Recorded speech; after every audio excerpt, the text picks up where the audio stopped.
Fallout 4 is over for now, and we probably won't see another game until the Xbox 3 and PlayStation 6 come out. But that's not necessarily a bad thing, since a lot of us are about to return to the Elder Scrolls. Hey guys, JV here sharing everything you need to know about Skyrim Special Edition. We'll talk about the new features it offers, release times, mods on Xbox and PlayStation, and more. If you didn't know already, this is what Skyrim Special Edition is. It's all of the Skyrim content, the original game, the Dawnguard DLC, Hearthfire, and Dragonborn, along with visual upgrades and in-game mod support. That mod support is available on consoles for the Xbox One and PS4, which is something that Bethesda rolled out with Fallout 4. The full retail asking price for this is $60, and if you own the game on Xbox 360 or PlayStation 3, unfortunately you must buy it again. According to Bethesda, this is a new, revamped, revitalized experience. It's worth noting, especially if you spent hundreds of hours on the previous gen of consoles, that saves will not transfer over. You can't take your Xbox 360 character and play with it on Xbox One, it's just not possible. A few things are different with the PC version of Special Edition. First is that if you own Skyrim and all of the DLC for it on Steam on or before the launch date, then you get a free upgrade to the Skyrim Special Edition. The old Skyrim will still be in your library and Special Edition will download as a new app on Steam, but right now you can get the bundle for Skyrim and all its DLC on Steam for cheap. That's what I actually did this morning, so link in the description below if you want to grab all that instead of paying for the full Special Edition. If you can't afford the bundle before launch, then I believe the Special Edition will be available for $60 after launch. Bethesda has also indicated that your saves should transfer from the regular Skyrim to the Special Edition, but there's no guarantee since there's some different stuff going on with the architecture between the original and the Special Edition. Skyrim Special Edition is a remaster, and like most remasters, there's a list of things that developers went back and changed and improved for this game. Before we go down that list, let's point out what's not new with this game and what you shouldn't expect. And the big thing is no new content, no new quests, no new weapons, no new creatures, no new areas, nothing like that. This is nothing like a DLC pack or an update that includes new stuff. This is all from a visual aspect and improved for the next generation of consoles. Let's go ahead and talk about those new features. A big one is in-game mod support for consoles, which is a very similar system to Fallout 4. We have a little bit of footage that shows off exactly what this interface is going to look like, but essentially it's what we have in Fallout 4 on Xbox One, but retuned and retooled to look like it fits with Skyrim. The process for setting up and playing with mods should be very similar again to Fallout. You'll need a Bethesda.net account, and once you sign into that on your console, you'll be able to start downloading and playing around with console mods. Special Edition features remastered art and effects, which I have to assume this is just higher resolution objects and textures out in the world. Since I don't have my hands on an early copy yet, I couldn't tell you exactly what looks higher res and compare the two,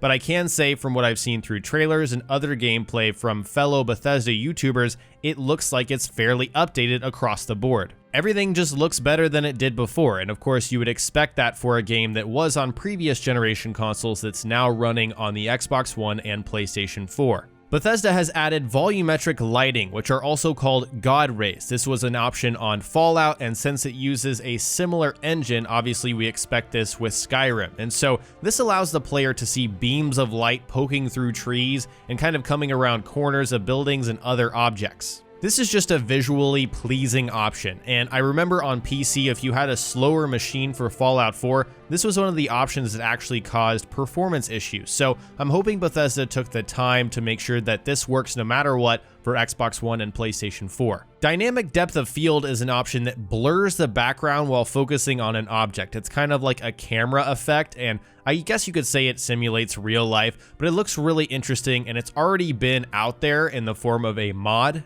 And now the option is officially supported by Bethesda. And again, I'm hoping you can turn this on and off because in certain situations I want to have it, but in others I don't always want to have this weird kind of blur effect. Screen space reflections alters the appearance of objects that are reflected off of a surface. And so, for example, you see someone casting a spell in a room and you can kind of see the spell illuminate the entire room. Or another example, if you're looking at a mountain and you have a river in front of you, that mountain should be reflected off of the river. This is another feature that will just make the world even prettier to look at, make it feel more updated for the current generation. More specific improvements include new snow and water shaders, and so these are very specific things that Bethesda went in and overhauled and replaced with something, again, that's just better to look at and something that can run on the current generation of consoles. Listed under new features is also native 4K support for PlayStation 4 Pro. Now this one is a little weird for me because I've read over and over again that the PlayStation 4 Pro does not support native 4K.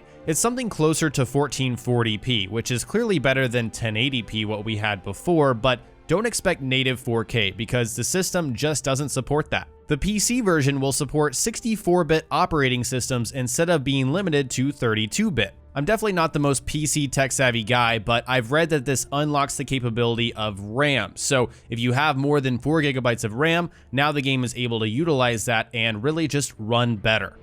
Mod support is one of the biggest drawing points for Special Edition on Xbox One and PlayStation 4. Bethesda is providing an experience that you cannot have with any other game on either console, and that is something that's special. That support comes with in-game menus that are really easy to manage on Xbox One, PlayStation 4, and even PC. Even though there are already Nexus mods and things like that, this will be available in an arguably more accessible and easier to use interface. Both consoles do have some limitations in terms of mods. First off, the Xbox One has a 5 GB mod download limit. You cannot hold more than 5 GB at a single time, and interestingly enough, that's higher than what Fallout 4 can achieve right now. PlayStation 4 has a 1 GB mod limit, which is far less than what you can grab on Xbox One, but that makes sense because Xbox One has virtually unlimited full access to compatible mods that will work on the console. By comparison, PlayStation 4 has severely limited and restricted access to mods. As far as we know, Sony did not approve the full capability of mods that Bethesda wanted to have on PlayStation 4, and the result was that PlayStation 4 could have mods,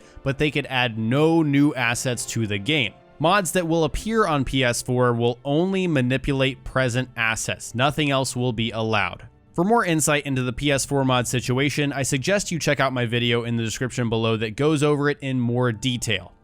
Skyrim Special Edition releases on Friday, October 28th, less than a week away now. For the PC version, there are region-specific unlock times, and there are so many that I can't just list them right now, it'd be confusing, so check the description below for that. And the Steam download unlocks at launch time, which means there's no preload for the Special Edition, unfortunately. You'll just have to wait until when it launches in your region. For Xbox One, the game releases at 12 AM local time across Europe, midnight Eastern in North America, and 2 PM Japan time. If you chose to buy the game digitally, then you can actually preload it right now. For PlayStation 4, the game releases at 12 AM local time across Europe, midnight Eastern in North America, and 2 PM Japan time, just like Xbox One. Preloading starts on October 26th at midnight Eastern in North America and around midnight local time in Europe, which is exactly 24 hours before the launch on PlayStation 4. I've left a detailed list of requirements for your PC to run this game in the description below for you all to check out. I'm not just going to read those off. You should definitely check, though, if you haven't upgraded your computer in a while, that you meet those minimum and hopefully the recommended settings. The only requirements to run this game on consoles is hard drive space. So on Xbox One, you will need 17 GB in North America and 25 GB in Europe. For PlayStation 4, you will need 20 GB of space in North America and 33 GB in Europe. The overall goal with Skyrim Special Edition is to bring an updated version of the same experience to current generation with mods. Bethesda reaches that goal with Xbox One, but some would argue not so much with PlayStation 4. I'd like to know, are you getting Skyrim Special Edition on your platform of choice? Share your thoughts and plans in the comment section below because I know some people are bothered by mod restrictions on PS4 while others don't seem to mind. If you enjoyed this video, remember to hit that like button. Don't forget to subscribe for new videos here on my channel every few days. You can follow me on Twitter at JV2017 if you want to stay up to date on my videos. Thanks for watching, and I'll talk to you next time.